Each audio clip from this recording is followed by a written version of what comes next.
ሰበር ዜና ህወሓት አውዳሚ የሆነ ወታደራዊ ስትራቴጂ መንደፉ ተሰማ።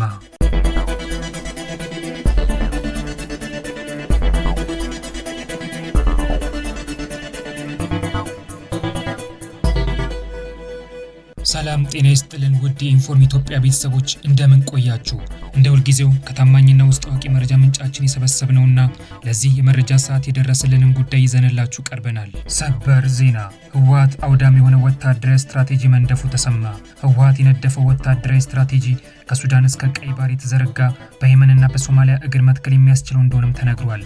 ህወሓት የነደፈው ወታደራዊ ስትራቴጂ በአሜሪካና በኢራን ወታደራዊ ፍጥጫ ቅርቅር ውስጥ እንዳያስገባውም ተሰግቷል።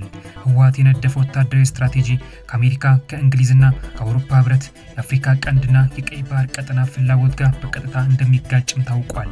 ህወሓት ተግባራዊ ለማድረግ ባሰበው ወታደራዊ ስትራቴጂ ውስጥ ያልተጠበቁ መንግስታትና ታጣቂ ኃይሎች ተሳትፎ እንዳለበትም ተረጋግጧል።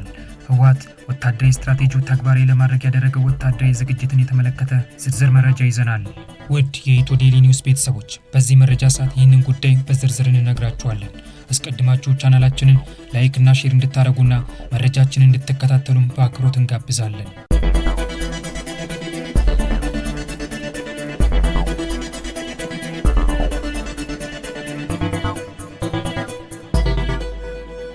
ባለፈው ማክሰኞ የፕሪቶሪያ ስምምነትን በማፍረስ በስምምነቱ መሰረት የተቋቋመው የትግራይ ክልል ጊዜያዊ አስተዳደርን ከጦርነቱ በፊት በነበረው የትግራይ ክልል ምክር ቤት የተካው ህወሓት የፌዴራል መንግስቱን ለመገዳደር የሚያስችለውን አደገኛ ወታደራዊ ስትራቴጂ መንደፉ ተሰማ።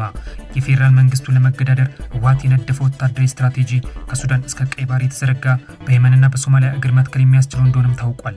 ከሱዳን እስከ ቀይ ባህር የተዘረጋው የህወሓት አደገኛ ወታደራዊ ስትራቴጂ በአሜሪካና በኢራን ወታደራዊ ፍጥጫ ቅርቅር ውስጥ እንዳያስገባውም ተሰግቷል። ህወሓት የነደፈው አደገኛ ወታደራዊ ስትራቴጂ ከአሜሪካ ከእንግሊዝና ከአውሮፓ ህብረት የአፍሪካ ቀንድና የቀይ ባህር ቀጠና ፍላጎት ጋር በቀጥታ እንደሚጋጭም ታውቋል። ህወሓት ተግባራዊ ለማድረግ ባሰበው አደገኛ ወታደራዊ ስትራቴጂ ውስጥ ያልተጠበቁ መንግስታትና ታጣቂ ኃይሎች ተሳትፎ እንዳለበትም ተረጋግጧል። ህወሓት አደገኛውን ወታደራዊ ስትራቴጂ ተግባራዊ ለማድረግ ያደረገውን ወታደራዊ ዝግጅትና የተቀበለውን የትጥቅ ድጋፍ በተመለከተ ዝርዝር መረጃ ተገኝቷል።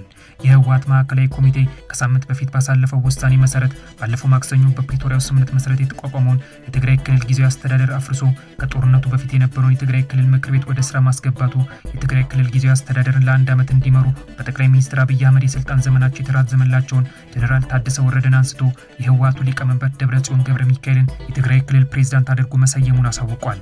ህጋዊ እውቅናው ከአንድ ዓመት በፊት በኢትዮጵያ ብሔራዊ ምርጫ ቦርድ የተሰረዘው ህወሓት የፕሪቶሪያ ስምምነትን ጥሶ በቦርድ እውቅና ባልሰጠው ምርጫ የተቋቋመውን የትግራይ ክልል ምክር ቤት ወደ ስራ ማስገባቱና በጠቅላይ ሚኒስትር አብይ አህመድ የስልጣን ዘመናቸው ለአንድ ዓመት የተራዘመላቸውን ጀነራል ታደሰ ወረደን ከስልጣን ለማንሳት መወሰኑ ተከትሎ በፌዴራል መንግስት በኩል የተሰጠ ይፋዊ መግለጫ የለም። ነገር ግን በፕሪቶሪያ ስምምነት የታዛቢነት ሚና የነበራቸው የአሜሪካ፣ የታላቋ ብሪታንያ መንግስታት እንዲሁም የአፍሪካና የአውሮፓ ህብረት ህወሓት ፕሪቶሪያ ስምምነትን ከሚጥስ ማንኛውም ተግባር እንዲቆጠብ ከሳምንት በፊት ማሳሰባቸው ይታወሳል። ህወሓት የፕሪቶሪያ ስምምነት ታዛቢዎች ተደጋጋሚ ማሳሰቢያ ወደ ጎን ብሎ በፕሪቶሪያ ስምምነት መሰረት የተቋቋመውን የትግራይ ክልል ጊዜያዊ አስተዳደር ማፍረሱና በጠቅላይ ሚኒስትር አብይ አህመድ የስልጣን ዘመናቸው ለአንድ ዓመት የተራዘመላቸውን የትግራይ ክልል ጊዜያዊ አስተዳደር ፕሬዝዳንት ጀነራል ታደሰ ወረደን ማንሳቱን ተከትሎ በትግራይ ክልል የወታደራዊ ግጭት ስጋት ማንዣበቡም ታውቋል።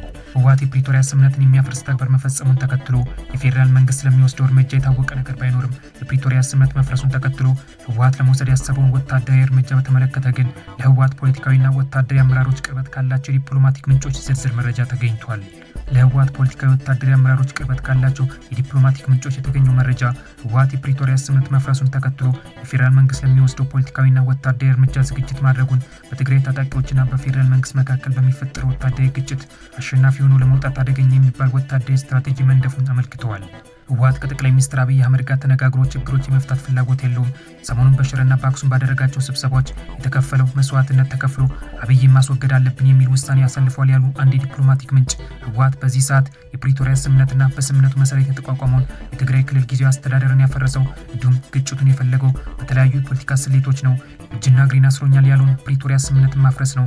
ሁለተኛውና የቀድሞ ምክር ቤት ወደ ስራ ያስገባው አስቸኳይ ጊዜ አዋጅ አውጆ ክልሉን ወደ ኤርትራ አይነት አምባገነናዊ አስተዳደር ለመውሰድ ነው። በእኔ እምነት ህወሓት ግጭት ውስጥ ለመግባት የሚጣደፍበት ምክንያት ቀጣዩን ምርጫ በማደናቀፍ የጠቅላይ ሚኒስትር አብይ አህመድን መንግስት ህጋዊነት ለማሳጣትና የአቻነት ስሜት ለመፍጠር ነው ይላሉ።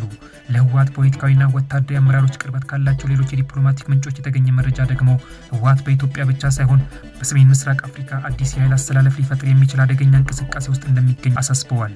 እነዚህ የዲፕሎማቲክ ምንጮች የፕሪቶሪያ ስምምነት መፍረስን ተከትሎ ከፌዴራል መንግስት ጋር የሚፈጠረውን ግጭት ለመመከት ህወሓት የነደፈውን ወታደራዊ ስትራቴጂ በዋናነት በተመሳሳይ ሰዓት በተለያዩ ነገር ግን ባልተጠበቁ ግንባሮች ጥቃት በመክፈት የፌዴራል መንግስትንና የኃይል ሚዛን ማዛባት እንዲሁም የሰራዊትና የወታደራዊ ቁሳቁስ እንቅስቃሴ ማስተጓጎል ላይ ትኩረት ያደረገ ስትራቴጂ እንደሆነም አመልክተዋል።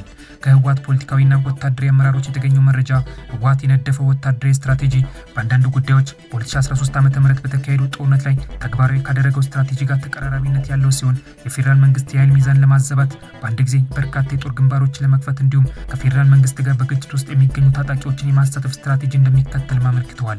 ከፌዴራል መንግስት ጋር ግጭት ውስጥ ሲገባ የነበረው ህወሓት የማጥቃት እንቅስቃሴ የሚጀምረው በሁለት ግንባሮች ሲሆን ግጭቱን በምዕራብ በኩል በወልቃይት መስመር በመጀመር ሱዳን የሚገኙ የህወሓት ታጣቂዎች ወደ ሱዳን እየገፋ እንዲመጣ፣ መሀል ላይ የቅማንት ታጣቂዎች እንዲቀላቀሉ፣ የቤኒሻንጉል ነጻ አውጪዎችና የጉምዝ ታጣቂዎች ቀስ በቀስ ጥቃቱን በመቀላቀል እስከ ህዳሴ ግድብ ያለውን አካባቢ በራሱና በአጋር ሰራዊት መቆጣጠር። ነገር ግን የህወሓት ወታደራዊ አመራሮች በወልቃይት በኩል የፌዴራል መንግስት ጠንካራ ኃይል እንዳለው ስለሚያውቁ በወልቃይት በኩል የሚከፈት ጥቃት የኃይል ሚዛንን ለማዛባት ብቻ ነው። ህወሓት በዋናነት ጥቃት ለመክፈት የተዘጋጀው ግን በደቡብ ግንባር ነው። ህወሓት የነደፈው ወታደራዊ ስትራቴጂ በሁለት መስመር ግጭት ሲፈጥር በደቡብ ግንባር የሚገኘውን ሰራዊቱን በፍጥነት ወደ ዋግምራ ዞን ማስገባት ታሳቢ ያደረገ ሲሆን ከአበርገሌ ተነስቶ በአብላ በኩል በሁለት መስመር ወደ አፋር ክልል ዞን መዝለቅ፣ ሰሜን ወሎ ላይ ከሚንቀሳቀሰው የምሬ ወዳጆ ታጣቂዎች ጋር ተቀናጅቶ በሚሌ በኩል እስከ ኤርትራ ድንበር መዝለቅ ነው። የኤርትራ ድንበር ከተቆጣጠረ በኋላ እስከ አሰብ የመዝለቅ እቅድ ያለው ሲሆን አሰብን በመቆጣጠር ከየመን የሁቲ አማጽያን ትጥቅ በቀላሉ የማስገባት እድልም ያስገኝለታል። ህወሓት በደቡብ በኩል ወደ አፋር ክልል ብሎም እስከ ቀይ ባህር የሚያስፋፋው የአሰብን ወደብ ብሎም የባብል አልመንደብ አካባቢን ስጋት ውስጥ መክተት እንዲሁም የኢትዮጵያ ጅቡቲ ባቡር መስመርን በመቆጣጠር የማዕከላዊ መንግስት ማስጨነቅ ነው። ህወሓት ይህንን ወታደራዊ ስትራቴጂ ከኤርትራ ከሱዳንና ከግብጽ መንግስታት ጋር በቅንጅት የሚሰራ ሲሆን በኤርትራና በግብጽ መንግስታት በኩል በተፈጠረለት የግንኙነት መስመር በኩል በየመን ከሚንቀሳቀሰው የሁቲ አማጽያን ጋር በትብብር እንደሚሰራ ታውቋል። የየመን አማጽያን ከኤርትራ ጋር በድጋፍ ያገኟቸውን መሳሪያዎችና የጸረ ድሮኖች በእጅ ማስገባቱም ተሰምቷል። የግብጽ የደህንነት ሰዎች ከሱዳን እስከ ቀይ ባህር የተዘረጋው የህወሓት ወታደራዊ ስትራቴጂ ብዛት በከፍተኛ ሁኔታ እንደሚደግፉ የታወቀ ሲሆን ህወሓት የነደፈው ወታደራዊ ስትራቴጂ እውን እንዲሆን በራሳቸው ከሚያደርጉት ድጋፍ በተጨማሪ የድሮን አንቀሳቃሾች ቅጥረኛ ወታደሮችን እስከ ማሰማራት የሚደርስ ድጋፍ እያደረጉ እንደሆነም ታውቋል።